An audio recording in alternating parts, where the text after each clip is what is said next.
Hello, welcome to IDG Talks. My name is Anastasia Lavrina, and today in this episode, we are going to talk about bilateral relations between Azerbaijan and China. On April 22, President of the Republic of Azerbaijan, His Excellency Mr. Ilham Aliyev, traveled to Beijing. During this 2-day visit, there were bilateral meetings held between two leaders, and apart from that, several documents signed to foster the cooperation between Beijing and Baku.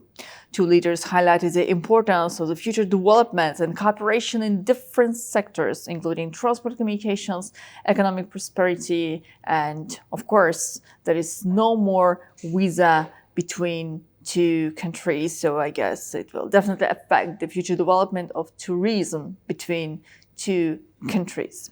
So more on this issue today, we'll talk with our distinguished expert who is joining me now, Wang Guan, CGTN news anchor and host. Warm welcome to IDG Talks. Great to be with you, Anna.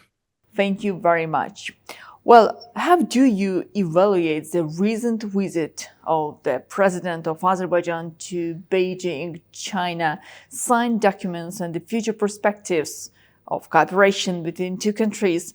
How can you describe the interests of the Chinese governments in the South Caucasus?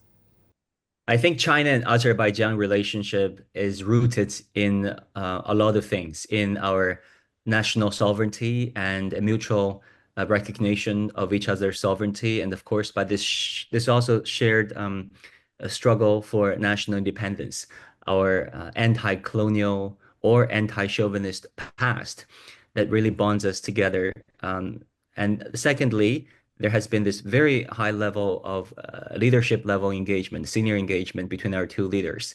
Let's not forget President Aliyev and President Xi met at least 3 times for the past couple of years in 2022, in 2014, and this year marked by the state visit of President Aliyev to Beijing.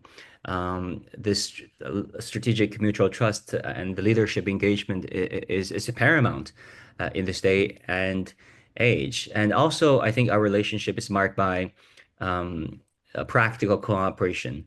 There are 20 areas of cooperation that have been identified this time around in the MOU signed by President Xi and President Aliyev that covers a wide range of areas. Not just trade and investment, but specifically on green technology, on artificial intelligence, on digitization, and even on aerospace. And of course, to speak nothing of the Middle Corridor, that is a signature project or a potentially signature project, where China, Azerbaijan played a key role, where the Middle Corridor can be the shortest route linking China and Europe, benefiting countries along the way.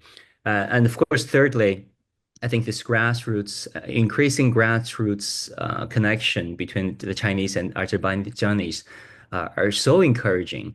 The visa-free regime for both countries now, and the more direct flights connecting Chinese cities and Baku are all great news. I myself had the memory of visiting Baku. There, I saw a city of gardens, the city of Formula One, and also the city of best kebabs, in my experience. So I think those layers really laid the foundation for our relations that is growing ever stronger, and that is further consolidated by President Aliyev's state visit to China.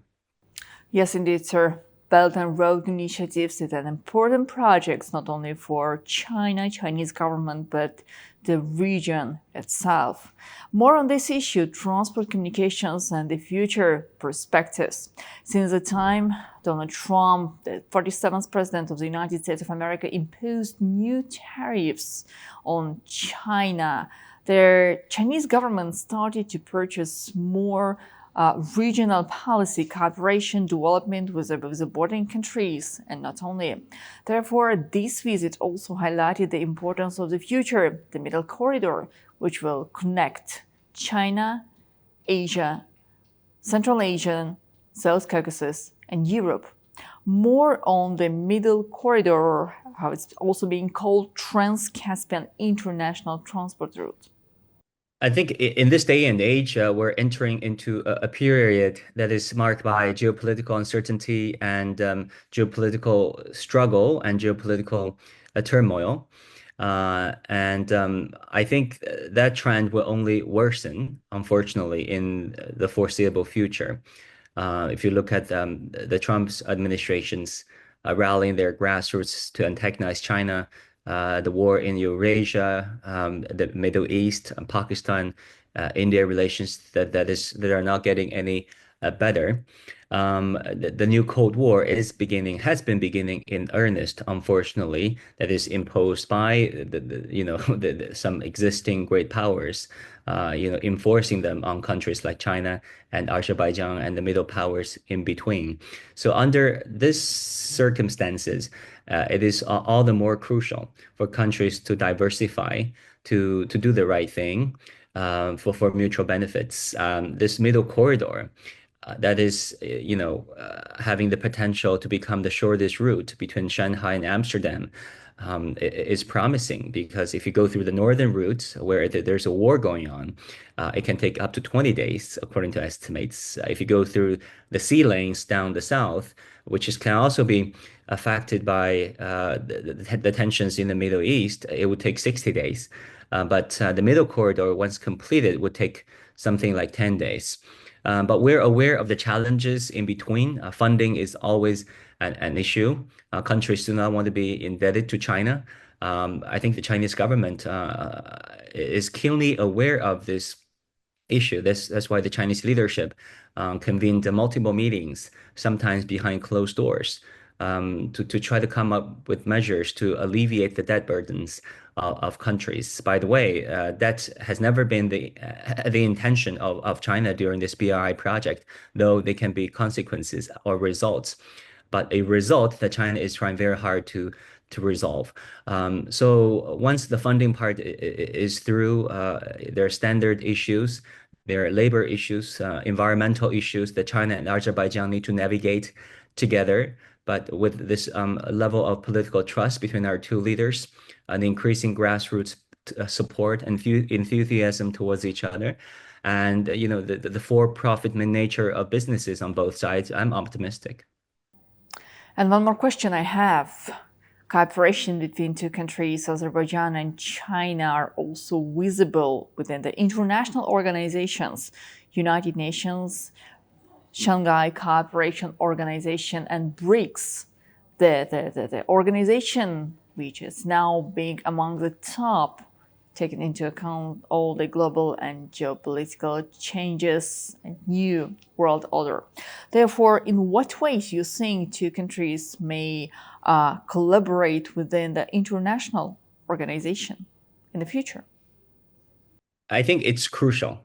The world order initiated and largely built or engineered, imagined by the United States since 1945, is crumbling by their own doing. If you look at what Trump has been doing to weaponize tariffs, to extract concessions or very narrow-minded interests the United States has had at the expense of other countries like China and Azerbaijan and Thailand, where I am right now, or others, the poorest countries in Africa. I think at this point, it is already clear that the United States is becoming this bully that throughout history it has been, although there are periods and events where it has been a benevolent power. So under the circumstances, China and Azerbaijan need to step up and stand closer together. In Chinese, we have a saying that says "抱团取暖." Friends cuddle closer together in times of uncertainty and storm. And that is exactly what China and Azerbaijan can do within the BRICS, within the SCO, the Shanghai Cooperation Organization, within the mechanisms that really mark the collective and irreversible rise of the global South, which is a force to be reckoned with. After all, Western Europe and the United States only account for a fraction of the population living on this planet. And let's not forget, it's not China that caused all the misery that Trump wanted the Americans to believe. It is the Wall Street. It is the Silicon Valley. It is the billionaires that reaped the profit of globalization that worked for the United States. And now it didn't for the Rust Belt manufacturing workers. So Trump and the Bannons and the Navarros pointed China as a scapegoat, or other countries as scapegoats for their own failures. I think this is a shame. That speaks to the character of the Trump administration. Well, sir, thank you. Thank you so much for joining ITD Talks. Thank you, Anna. Always good to be with you.